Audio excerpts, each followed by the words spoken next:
In today's busy world, being able to cook from scratch in a flash has never been more important. Quite nice, really. So I'm off on a journey to explore the exciting world of speedy cooking. Oh, that looks amazing. No matter how far-flung the destination. A little bit different, very quick. Hurry up, Mary, let's get a move on. I'm doing my best. Or how close to home. This is the best bit of the day. It's hard to get the dollops the right size. I will bring all this wonderful food back to you. And it doesn't get much quicker or more delicious than that.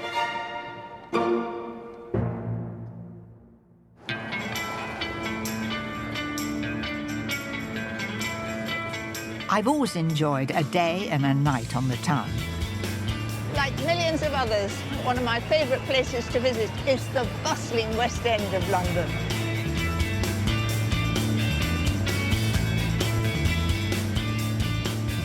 With so many exciting things to do, we often only have the shortest time to grab a bite. Luckily, there are hundreds of restaurants here that have become experts in providing the quickest and most delicious dishes. I'm going to find out just how they manage it.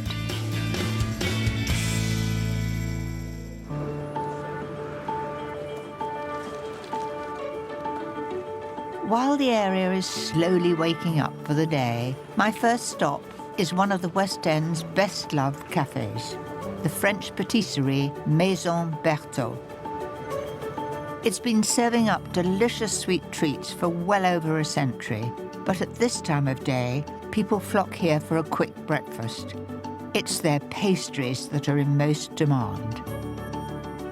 Michelle Wade has worked here since she was a Saturday girl, at age just 15. This is just like Paris and Soho. Oh, thank you. Michelle, how nice to see you. Lovely to see you, yes. I've never seen so many classic French patisseries.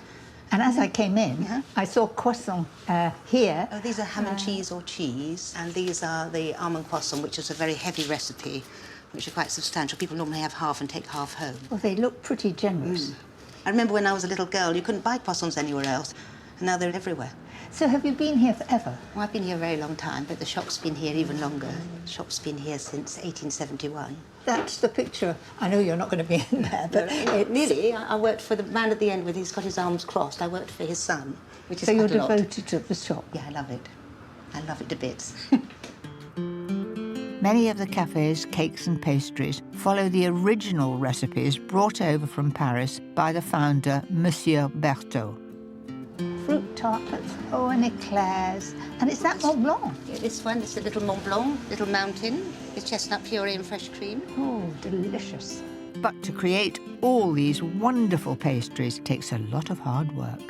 Chef Nabil Kaboub starts baking at 6 a.m. and works his magic from the tiny kitchen on the top floor.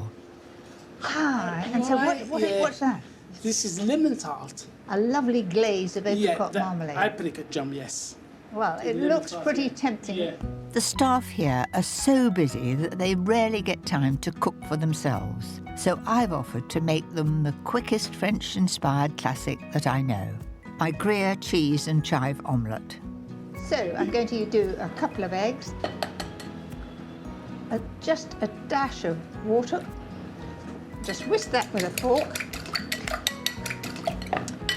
Good pinch of salt, some black pepper, and then I'm going to put some chives in.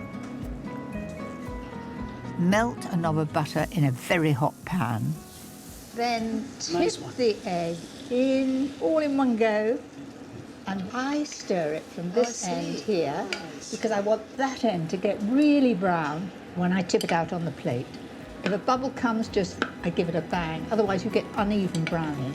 When it's nearly cooked, throw in some delicious Gruyere cheese and fold the omelette over. Oh, look at that, look at that. Oh, nice. Right, there we are. Come on, have a try. Oh, thank you very much. Thank you. As a yes, chef, please. Oh, have a thank you. try. Cheers. Come on, tell me, is that right? It's delicious. Very nice. Well, my omelette seems like a success. Now, it may be a little early for a slice of cake, but I really can't leave without Nabil's incredible-looking lemon tart. Sheer heaven. Come on, we can finish the rest, can't we? Yeah. Thank you for having me. So good. A freshly baked croissant or a cheesy omelette is a wonderful way to start any morning. I have another breakfast recipe that can be whipped up in next to no time, and you can even take it with you when you head out for the day. My delicious one-pot breakfast on the go. And I'm going to do it in individual jars, and I'm going to put fresh fruit at the bottom, then on top yoghurt, and on top of that a lovely toasted mixture of oats and seeds. First job is the oat topping. Start by chopping 25 grams of dried apricots. I think people associate oats and apricots and fruit as being very healthy. It's a good start to the day. Melt a knob of butter in a hot pan and then add 50 grams of porridge oats.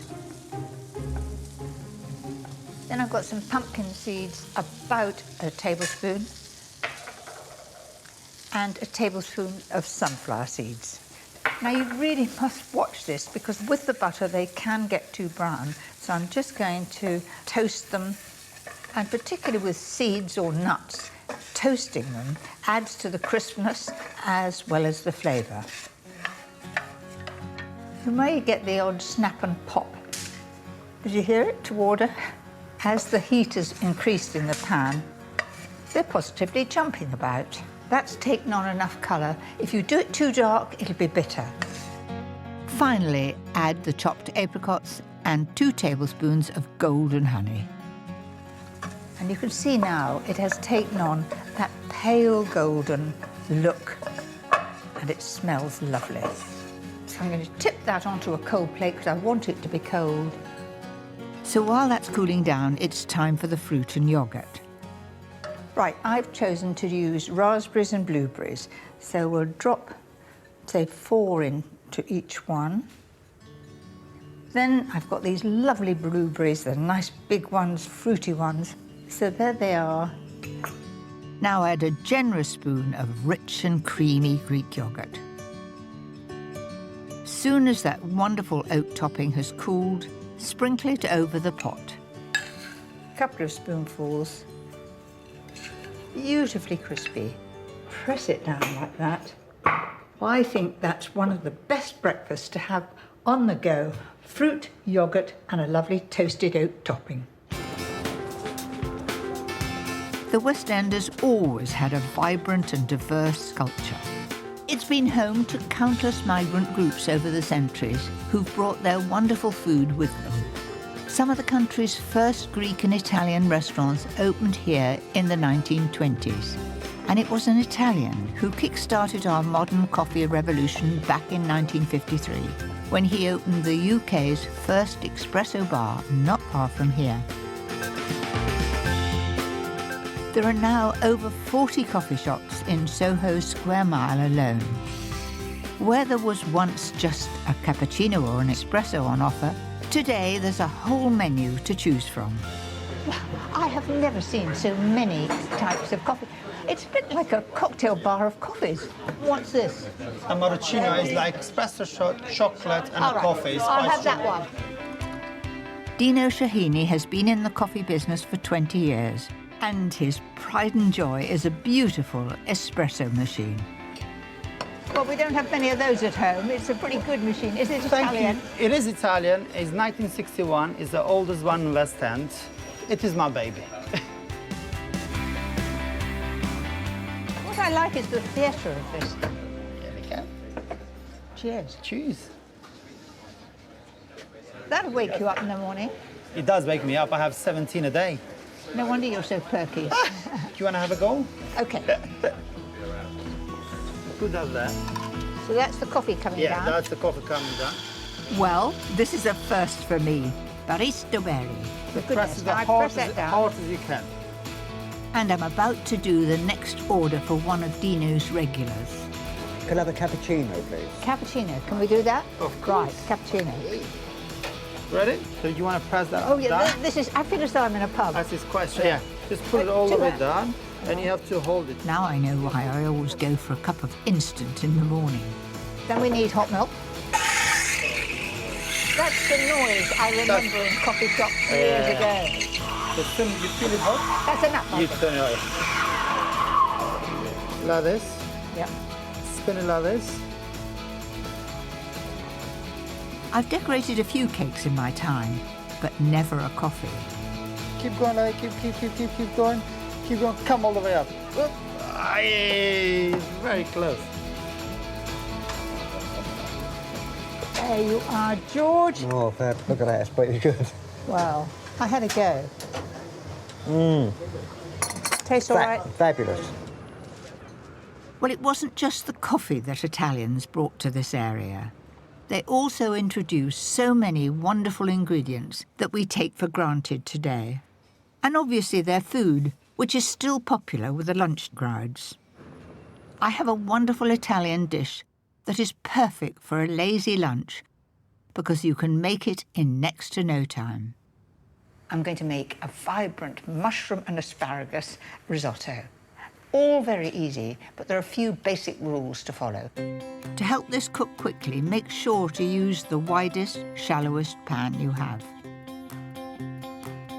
Gently fry 1 large chopped onion with a clove of garlic. Of course, the most important ingredient is the risotto rice. I'm using 275 grams. And just stir that round so that it's coated in a little of that oil and let it sweat away there for 2 or 3 minutes. You see the advantage of having a big, shallow pan. There's much more surface, so it's really getting a nice, even cook. Now I'm going to add 100 ml of wine. So let that just evaporate and drive off the alcohol. Next step is to get the flavour in through your stock. I'm adding the stock little by little. You don't add it all at once. Add it slowly.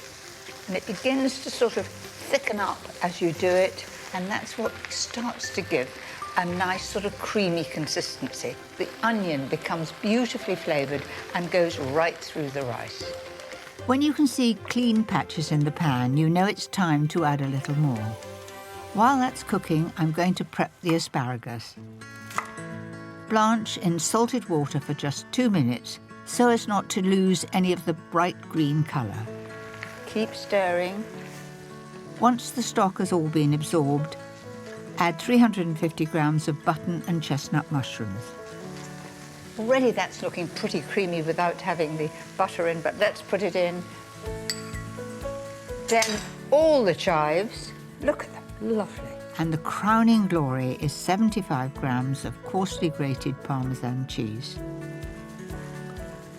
That's it. Now I'm just going to put the lid on and just leave it for 3 minutes for all those flavours to join up and the mushrooms to have that extra few moments of cooking. Once ready, just season and throw in the colourful asparagus. Give it a good stir. And you see how it seems to liven it up, having all this bright green. And you know what I'm going to do? I'm just going to put another knob of butter in. Why not? Leave it out if you like, but I think it's good. And because it's so hot, it'll melt in a moment. All I've got to do now is to serve it. There it is, my mushroom and asparagus risotto. I think that's one of the best dishes to have when you're in a great hurry, all done in under half an hour, and very few pots to wash up. That's a bonus.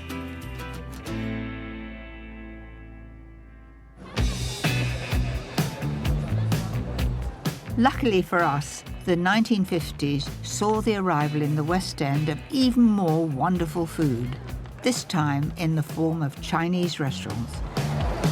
They slowly began to open around Gerrard Street, an area we now know as Chinatown. And there's nowhere better to explore when it comes to quick cooking. Local writer and translator Fan Wei Ye promotes Chinatown's restaurants beyond their community, a perfect guide to get me behind the scenes. Oh, look at those ducks. Oh, yeah. Still hanging there. They are beautifully roasted. It's a typical Cantonese style. There are restaurants everywhere. Are they all similar? China is such a big place. It's almost as big as the entire Europe. So we have 8 main types of cuisines. The majority of these restaurants are supplied by one of the oldest Chinese supermarkets in London, Siwu. And here's durian. That smells, doesn't it? I remember that in Malaysia. Do you like it? I like it, but my dad doesn't. There's a bewildering array of ingredients, many I've never seen before. What's the white one over there? That's the yellow chives. So it's actually chives, but grown in the dark. The texture is softer than the regular chives, green chives. This is pak choy. Allegedly, this supermarket is the first to import pak choy from China. And these mushrooms, Yeah, that is my favorite lily mushroom. right? It's because they're crispy. You got a different texture. Fan Fei's home in China is the Szechuan province in the southwest of the country, well known for its spicy cuisine. He's taking me to a Szechuan restaurant to see how the chefs use some of those amazing ingredients. All right, Mary, welcome to Jinglish Kitchen. Let me introduce Master Tan. This is the first for me. I have never been in a Chinese kitchen before. Master Tan is making one of the restaurant's most popular dishes, crispy stir-fried pork, made in under 5 minutes. There's quite a lot of oil going in there. With this amount of oil, the pork can be cooked fairly quickly. Right.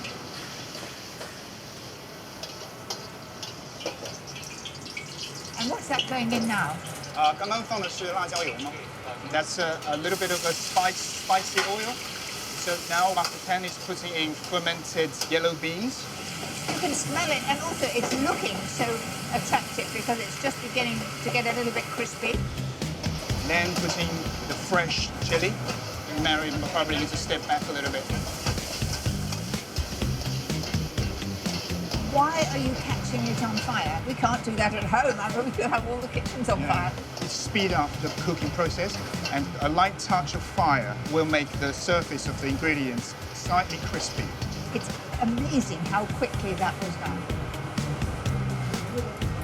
The smell is wonderful.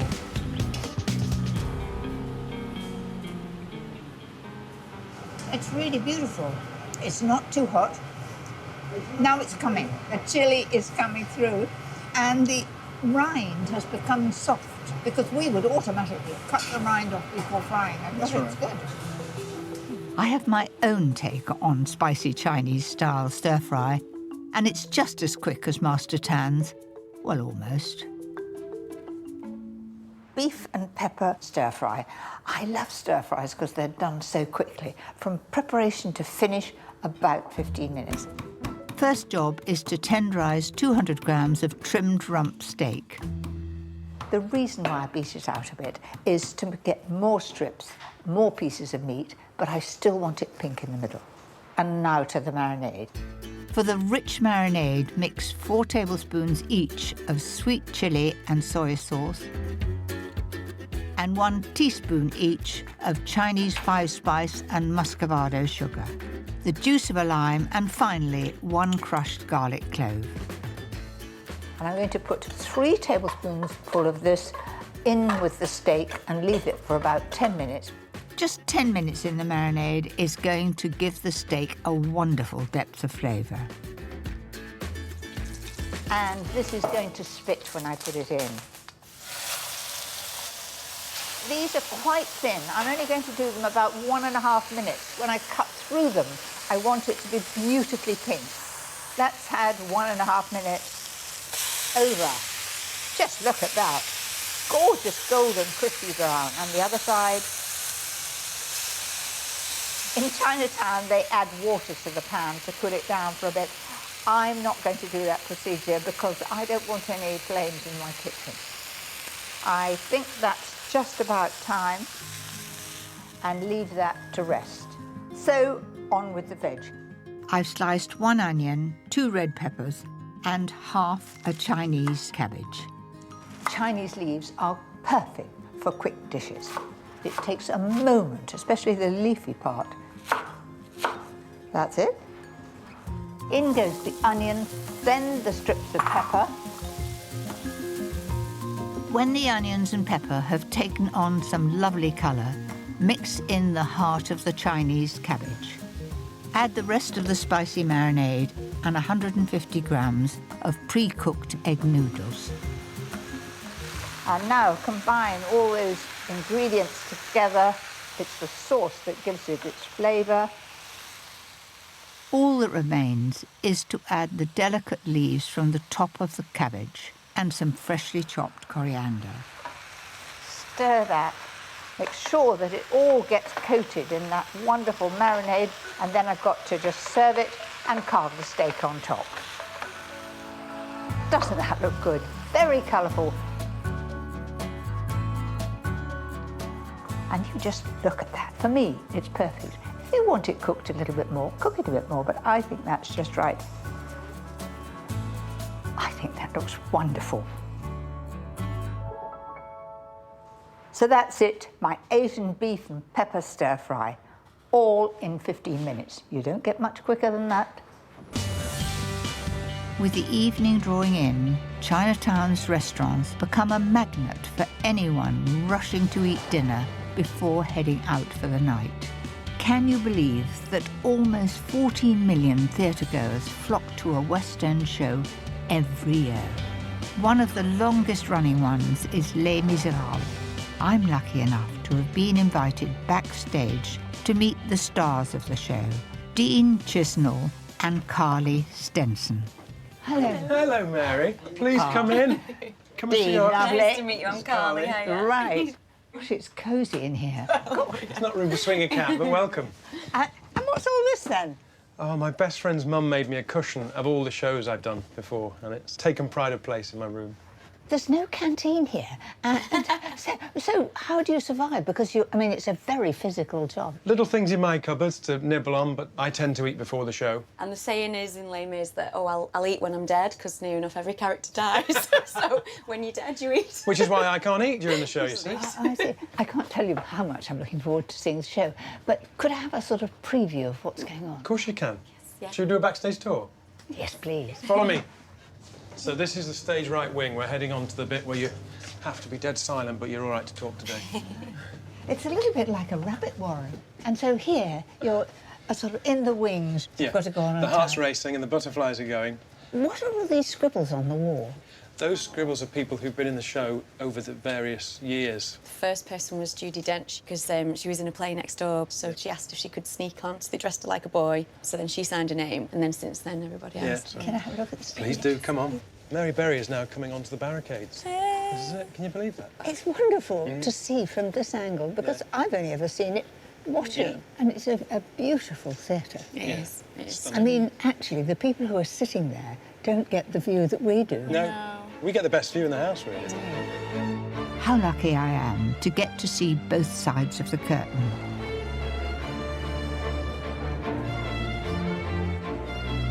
What a joy to see such an epic performance. I can't believe that these few streets are packed with so many people watching shows of this scale.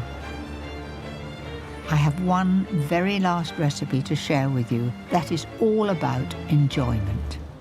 My chocolate cappuccino tart. It's rich and indulgent, and you're going to enjoy every single mouthful. This tart is so quick to make because the base is made with digestive biscuits instead of pastry. We often do digestive biscuit crusts, but this one's got chocolate in it, which makes it beautifully firm.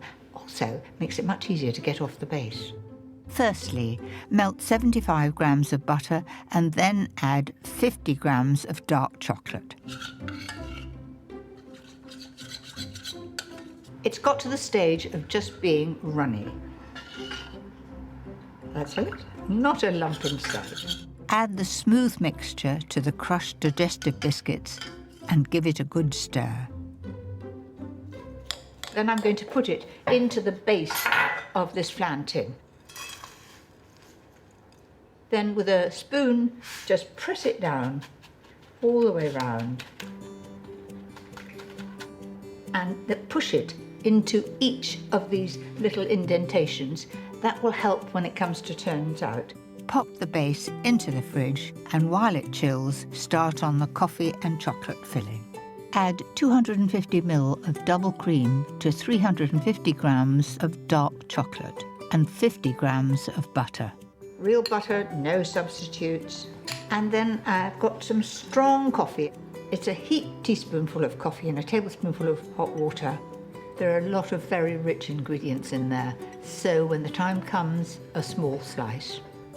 Place the bowl over a pan of hot water and carefully melt to a smooth and creamy texture. Just look at that. It looks like a pair of shiny boots. You'd always see your face in it.